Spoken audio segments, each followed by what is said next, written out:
more games like that. I think we'll enjoy the next week or so. Oh, unbelievable. I mean, like we said, this would have been normally... PSG have lost, regroup, come back for the next one and you fancy them, where this is like, bang, one game, it's over, you go through to the next round. And I think PSG on the night probably did deserve it in terms of chances created, because the man Neymar was phenomenal in the first half, and Mbappe comes on and I think changes the game. Yeah, heartbreaking for Atalanta though, isn't it? For all the, going through, and the town, obviously Bergamo and the story, and you started to think, well, this of all years, maybe that kind of miracle could happen, but sadly not. In 149 seconds between the two goals, it turned round pretty quickly, didn't it? But that is football sometimes, isn't it? But it was a brave performance. I thought they were they went toe to toe with PSG. Yes, they were the better side. They shaded it, I think, PSG, and they probably deserved it. But you thought it was just going to be their night. They were going to get themselves over the line. But it was, like I said, they just dropped too deep, and I think they get. It's hard not to sometimes, isn't it? They pressed so hard later on. From 75 minutes on, they were still going man for man, pressing hard, and the fatigue levels and the mentality, they switched off. Yeah, but PSG kept going, to their credit. They've had this happen to them many times, haven't they? But they've done it themselves this time, which will be psychologically so important for them. This was the first goal. Yeah, and Choupo-Moting plays a part in this. It's a cross to the back post, and there's your man, Neymar. Yeah. Scuffs it across, and Marquinhos, who you wouldn't have thought would have been there to get a poacher's type goal. You'd have expected someone like Icardi in there, but... Great awareness from Neymar. Yeah, I don't know if he's even passing or shooting there, but he gets the ball across the 6-yard box, which is a danger area. He can does what he can. Maybe it's a bit of a scuff, actually. Yeah, it is. But I think that's why the celebrations was so animated. They've been on the receiving end of this a couple of times. When the cross comes in, you see two defenders for Atalanta drop in, and the other two stay up on the 18. That's concentration, fatigue. That late on, there's no unity about them defending.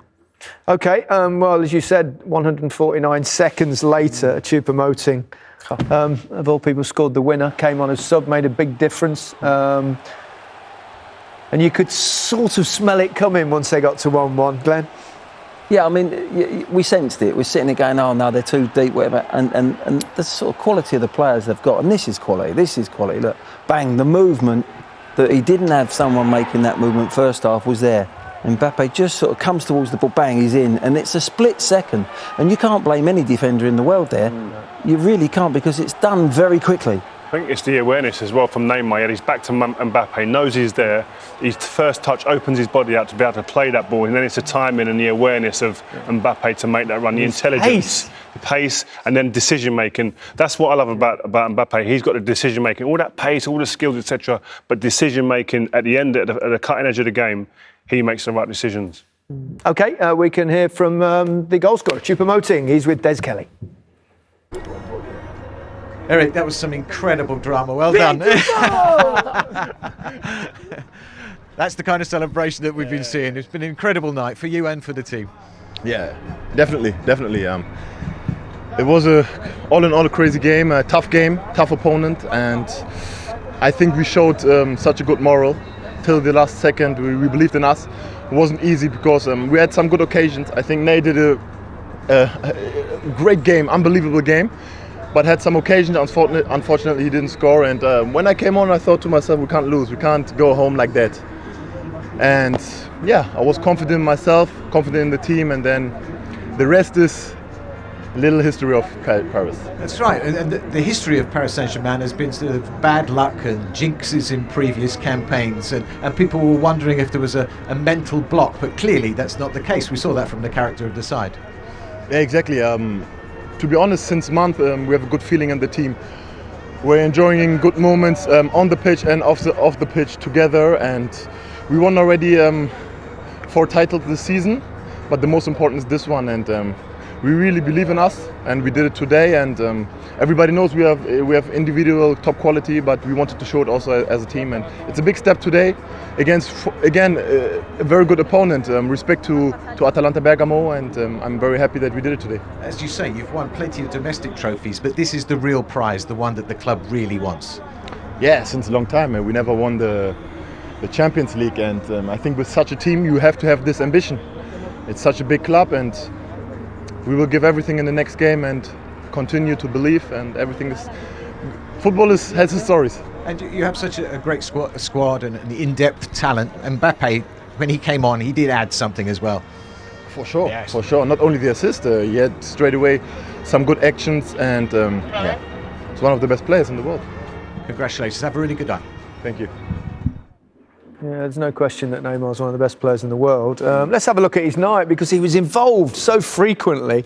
Yes, he missed a couple of sitters, but he did keep going and going and going. Really. And Gary, before the game, we said this is a game for him to take on that responsibility. Yeah. And I think definitely in the first half especially, that's what he done. He took it upon himself to get himself in these positions through unbelievable football. This is absolutely textbook football. But to do it is difficult. It takes energy, it takes understanding, intelligence, but it was just the final ball. Yeah. The decision making in the final bit just wasn't there in the first half, but it wasn't for the want of trying, I'm telling you. Yeah. No, his approach work was excellent, wasn't it? It was just that final ball, that final pass, that final shot just wasn't there, but he persisted. That's beautiful. He's rolling it through with his stuff. It's out of order. But that's where, on the night, I think, for somebody that was only on the park for 30 minutes, Mbappe was the one for me, not Neymar. He was the one that changed the game. Neymar had he needed that help as well, didn't he? To win the game or change the game, but he did need that help, Gary, and a great player needs great players around him. We were just talking there, though. This is. I just feel that this is the way they need to play. They don't give up as many chances when the three midfielders who are more workmanlike, who sit in there and hold and just allow the superstars like Mbappe and Neymar to go and produce the goods. Well, Mbappe's obviously fit again, and Di Maria will be back as well for the semi-final, which obviously PSG are now in, and they'll meet either Leipzig or Atletico. They meet tomorrow night. What a climax, wasn't it? The Champions League quarter-finals continue tomorrow evening with Atletico, conquerors of Liverpool in the round of 16, of course, facing a Leipzig side who eliminated Spurs. Andy May has the latest ahead of their meeting at Sporting's Estadio José Alvalade. It's two more teams that have not won the Champions League in the green and white zone of Lisbon. Diego Simeone was here a couple of hours ago for a press conference. No more positive coronavirus tests for Atletico Madrid after what happened at the weekend with Vasalco and Correa. They're not in the Portuguese capital for the game. Simeone says it's not important that Atleti win tomorrow night. It's the only thing that they can do. For Leipzig, they've got no supporters, no Werner. He's with Chelsea now and was second only to Lewandowski when it comes to goals in the Bundesliga this season. He'll be a miss. Julian Nagelsmann says others need to step up, and he includes in that his captain, Sabitzer, who has been involved in 6 Champions League goals in recent months. After the great drama we had not too far away from here at the Luge this evening, it should be more of a tactical battle tomorrow night between a man once referred to as Mini Mourinho and same old Simeone. BT Sport 1 from 7 tomorrow night for a place in the semis against the Parisians.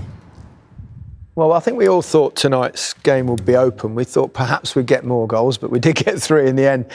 Tomorrow night's, I sense, will be a bit more cagey. It usually is with Atletico, although they have played a little bit more open, expansive football since lockdown. Yeah, but Diego Simeone, you know that when push comes to shove, he's a lot more conservative. Likes his teams to have not too much space between the lines that he has from midfield to defence and the forwards even. Sometimes you get the whole team, 11 players, camped in their own half. But what they can do, which we saw against Liverpool, is they can counter-attack, and they've got quality once they do break. So, I mean, Leipzig, we saw them play against Spurs, and they were very good, very impressive, but missing someone like Timo Werner. It's a real shame for both Leipzig, probably Timo Werner as well, isn't it, that it came that his transfer happened before this. I mean, 34 goals he scored this season, and he can't play. It's a big blow. But in a way, there you'd want Leipzig. I don't think they'll do it, but you want Leipzig maybe to say, let's defend, let's let Atletico come on to us. And I think that would cause them a big problem because they want teams to do that. But they do like to play good football, Leipzig. They will push forward. Yeah. You just sense that it'd be too much for them tonight. But again, as we've seen this evening, you would sense that over 2 legs, PSG probably would have won quite comfortably. But it just levels that playing field a little bit, do you think? It gives you that chance, and it gives you that chance, especially if you're brave. Like Atalanta were brave today. Yeah. They come out, they played man for man all over the park when they haven't got it. They press you high, and a number of times they won the ball high against PSG, and they could have finished the game off even before the equaliser came. And that's what Leipzig will be looking to do tomorrow. They'll be looking to maybe, I think, press high and try and work in the opponent's half more than often. As we know from that side of the draw, none of these teams have won a Champions League. But Atletico, you would say, definitely the most experienced in terms of going deep into the tournament. Without a doubt, they've got that experience, and you see that they probably out of that side will go to possibly to the final. And they're dogged. They're so dogged. They're very difficult to play against. They really look what they did at Anfield. Yeah. I mean, although generally this season they've not been as consistent as they've been in previous seasons. Yeah, but I think when it comes to Champions League against teams, better teams they're coming up against, they're thinking they know how to play. This is a Champions League game. Let's do what we do. 2 banks of 4, work across the pitch together. We know, we've seen it many times. But they have got ability to they've got players, as they proved at Anfield, that can, when the shackles are off, they had to go for it, and they went for it, and they've got ability in that side as well. What do you think to the I know it's circumstances and it's needs must. What do you think to the one-legged? I like it. I think it brings excitement. Yeah, we don't get that massive twists of away goals that you get in the second legs, late into the second legs, but it's probably a tad fairer because of that. Yeah, it's a bit more tactical. You've got to think about things a bit more and maybe be a bit conservative here and there and think about the 2 games. But here, it's a bit more gung-ho, as you saw today. Atalanta come out of the blocks and thought they got ahead, but they can't hang on because... They've got to PSG have to go for it. They have to commit men forward. They have to get people off the bench. They didn't really want to bring Mbappe on in terms of injury, but they've been forced to do it today. Got their just rewards. Yeah, if there was a second leg coming down the line, they say hold him back. Yeah, we'll get him fit for that second leg. It makes things gung ho, but it makes it exciting as well. But I think in them games, in knockout situations, in a one-off like that, you just want them champagne moments, them champagne sort of 15 minutes. There, you've got 149 seconds of magical play, and they've won the game, and that is exciting. But I still do like the 2-legged affairs, though. Yeah, I do. Well, you get extra games. It's always better. It's more football. But in terms of PSG, I mean, they've had done to them what they did tonight. It's happened to a lot of times against them. Yeah.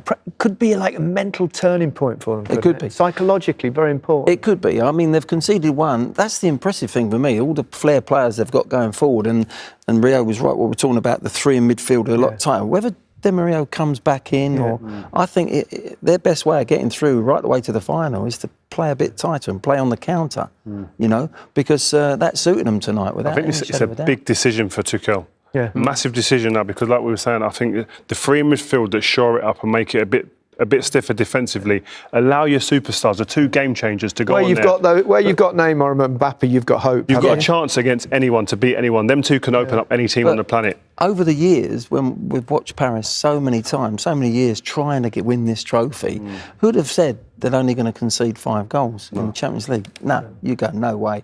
They've done it like that at the moment. So this is definitely the way for them to go all the way. OK, Glenn, thank you very much. Rio, thank you. I think we'll go again tomorrow, won't we? Yeah, exactly. OK, heartbreak then for Atalanta, and PSG have made it. Thanks to the hero, Choupo-Moting. But could he do it on a cold, wet Tuesday night in Stoke? Good night.